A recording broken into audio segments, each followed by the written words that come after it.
Berjalan jauh ke tanah seberang, singgah sebentar membeli buku. Mari dengarkan bicara yang tenang tentang kisah yang syarat ilmu. Assalamualaikum warahmatullahi wabarakatuh dan salam sejahtera. Sebelum saya memperkenalkan buku, boleh kiranya saya memperkenalkan diri terlebih dahulu. Saya Ariana Nurhusna binti Rosli.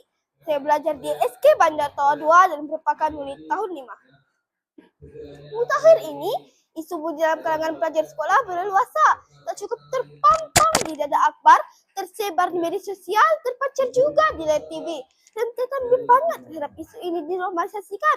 Berbagai pihak tampil untuk membuka mata masyarakat tentang bahayanya bully.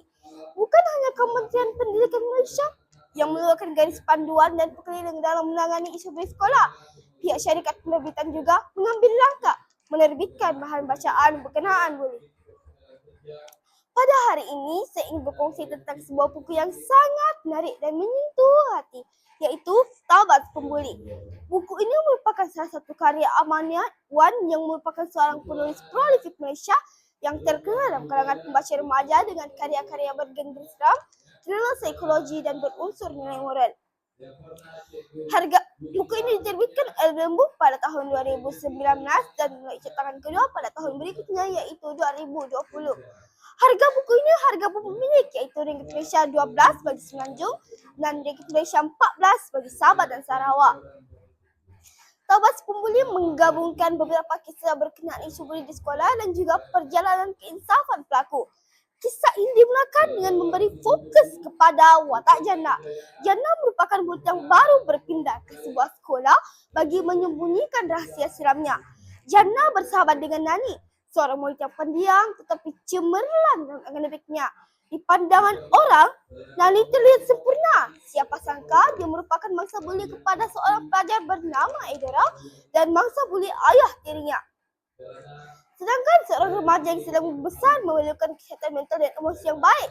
Ibu Nani tidak pernah membela Nani setiap kali didera ayah tirinya, hanya ingin menjaga status sebagai seorang istri kepada seorang usahawan berjaya.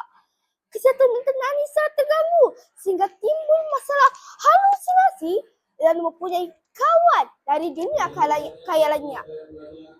Dunia Nani berubah menjadi lebih positif apabila berkawan dengan Jannah.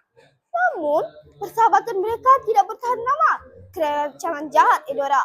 Rancangan jahat Edora yang cuba memutuskan persahabatan antara Jannah dan Nani. Nani mengambil keputusan untuk menamatkan hidupnya kerana merasakan hidupnya tidak lagi bermakna tanpa sahabatnya di sisi. Hidup Edora tidak lagi bahagia. Edora mendapat balasan yang setimpal. Dia ditimpa kemenangan singgah lumpuh. Edora bertaubat dan memulakan hijrahnya. Saya sangat menyukai buku ini kerana ia ditulis dengan gaya bahasa yang mudah difahami. Walaupun penuh dengan emosi saat membacanya, pembaca tidak akan terlepas daripada nilai murni yang dituliskan penulis. Penulisan buku ini juga berjaya membuat kita masuk ke dalam jiwa watak-wataknya. Pembaca bukan sahaja benci perbuatan bully yang dilakukan, tapi dalam masa yang sama, kita dapat merasakan empati dan simpati dalam kisah-kisah yang dibawa. Seterusnya, buku ini berjaya mengetengahkan isu bully dalam kalangan remaja dengan cara yang realistik. Tidak terhad dengan jalan penceritaan yang menarik, terus juga membawanya dengan cara yang ilmiah. Dalam penulisan buku ini juga terseliput hashtag tazkirah ilmu perkataan dalam setiap bab mengandung hadis-hadis pilihan yang berkaitan. Buku ini juga dapat membuka mata pembaca bahawa bahayanya bully dan sesiapa pun boleh berubah jika diberi peluang dan bimbingan.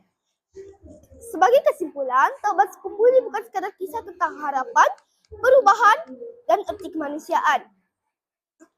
Tetapi juga kisah tentang harapan, perubahan, dan erti kemanusiaan. Saya menggalakkan semua warga, tidak kira tua atau muda, untuk membaca buku ini kerana mesej sangat relevan dalam membina masyarakat yang lebih penyayang, bertimbang rasa, dan menjauhi perbuatan bully. Sekian sahaja bicara buku saya kali ini. Terima kasih kerana sudi mendengar dan selamat membaca.